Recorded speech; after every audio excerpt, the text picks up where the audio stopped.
Bonjour à tous et bienvenue sur boursicoté.com pour cette nouvelle analyse technique du CAC 40 en point matinal avec une configuration qui est confirmée à la baisse. Hier, j'attirais votre attention sur le rebond qui semblait n'être que technique. Nous en avons la confirmation aujourd'hui puisque suite à ce rebond, on ouvre sur un gap baissier. Le gap n'est toujours pas comblé puisque le plus bas d'hier se trouvait à 7410 points. Nous avons un plus haut actuellement à 7404 points.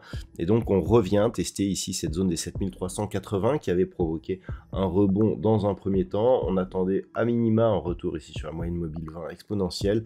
Celui-ci n'a pas eu lieu puisque pour l'instant on marque un nouveau plus bas significatif et on confirmerait ici un objectif lié à un retracement de Fibonacci sur la dynamique globale qui se situe dans une zone allant de 7310 à 7320 points. Au niveau des indicateurs techniques, on conserve donc un biais baissier. Les histogrammes du MACD qui commençaient à remonter se réorientent à la baisse. Le RSI qui était sorti de sa zone de survente est en train d'y retourner.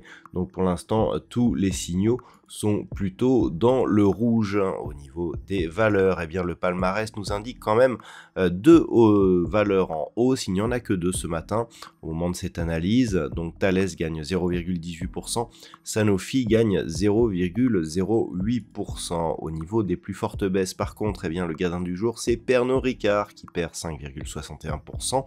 Alstom et LVMH sont sur des pertes proches de 2% et Kering, Saint-Gobain, Téléperformance sur des pertes légèrement inférieures. Donc on le voit, des plus fortes baisses par rapport aux hausses. Au moment où je vous parle, le CAC 40 perd 1,09%.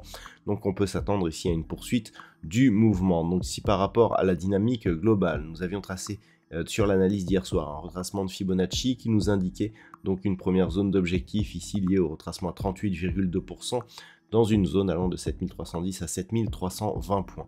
Tant que l'on est au-dessus de cette zone, même si la dynamique court terme reste baissière, nous sommes dans une tendance qui globalement reste haussière. Ce n'est que sur rupture des 7310 points que l'on commencerait à avoir des signaux d'affaiblissement. Si cette rupture se produisait, l'objectif serait ici une zone entre 7175 et 7220 points.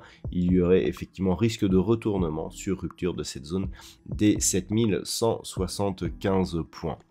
Voilà ce que l'on peut dire donc au niveau technique sur cette configuration, sachant que pour retrouver un semblant ou un début de biais haussier, il faudrait revenir ici au-delà de la moyenne mobile 20 exponentielle. Donc premier élément ici, rupture de cette zone de point haut intermédiaire qui se situe à 7455 points et retour ici au-delà d'une zone intermédiaire qui se situe à 7533, cette zone ici ayant été support sur cette phase. Ici on le voit ici au nombre de contacts que nous avons eu, il faudrait donc revenir au-delà de cette zone proche des 7535 pour annuler, je dirais, ce biais baissier totalement. Voilà donc ce que l'on peut dire sur la configuration telle qu'elle nous est donnée ce matin.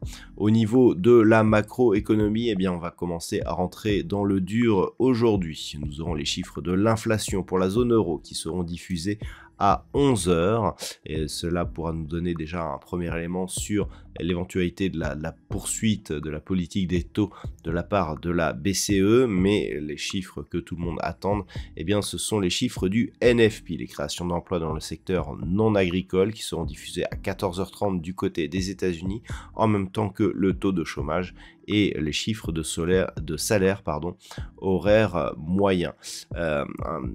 Un peu plus tard, nous aurons l'indice PMI non manufacturier de l'ISM et ce sera tout donc pour cette semaine de reprise, donc où l'on commence déjà à se poser la question d'une éventuelle baisse des taux de la Fed la semaine prochaine. Les chiffres donc du chômage, s'ils étaient solides, pourraient nous donner un signal de baisse sur les indices, puisque effectivement cela pourrait ralentir le rythme de baisse des taux de la Fed tels qu'ils sont actuellement anticipés.